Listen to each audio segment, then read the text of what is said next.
ha. Ingat ha. Sige, sige. See you tomorrow. Gusto ko talaga ang relasyon na meron tayo ngayon. Kasi hindi tayo nag-away. Hindi mo ako pinapaiyak.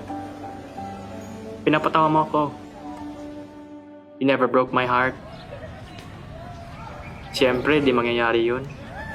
Kasi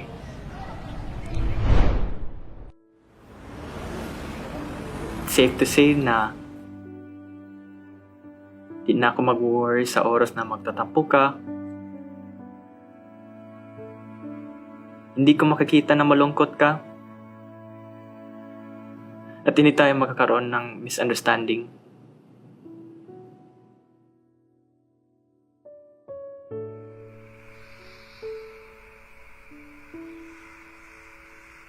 Di ko na alalahanin kung kumain ka na o hindi. Di ko na kailangan magselos sa iba. At ikaw, di mo na ako kailangan itago sa nanay mo.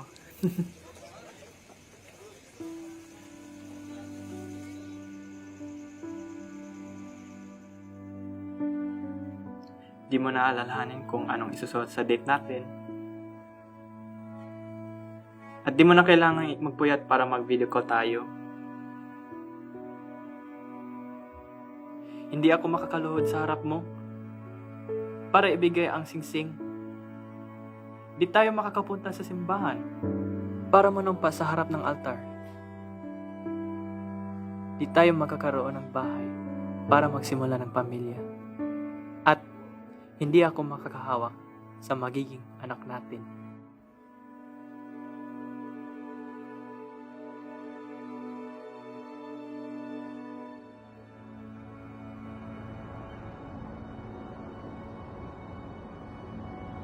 Dito na ako.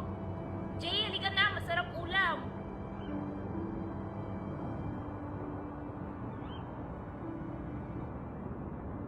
Saan si Rio? Bumili ng tinapay. Siguro lahat ng yun mangyayari kung nagkaroon ako ng lakas ng loob na kausapin ka, kung hindi ako nahiya, kung hinahatid sundo kita, kung pinipili kita kapag may group activity tayo. Magiging totoo lahat yun. Kung nagchat-chat ako ng good morning, kung sinasabayan kita mag-lunch, kung di ko tinatanggihan ang mga invites mo sa group studies.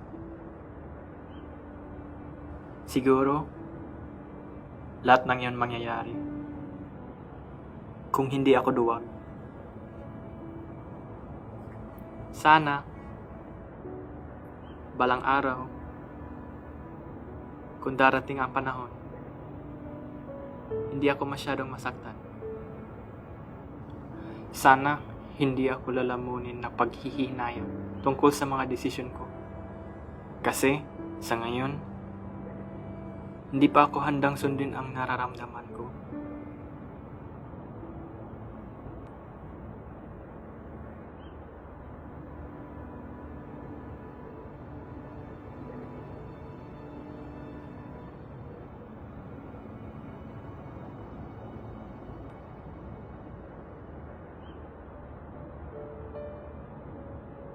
Lars, huwag mo akong gisingin ng maaga ha. 1 PM pa yung klase ko. Oh, sige, sige. Ipagdadasal ko na balang araw, hindi kita mamimiss. Kasi, malino naman, hindi mo sinira ang puso ko. At sigurado ako na hindi magtatapos ang pagmamahalan natin. Dahil una sa lahat, hindi nagsimula ang ating kwento. Siyempre, di mangyayari yun. Kasi nga, wala namang tayo.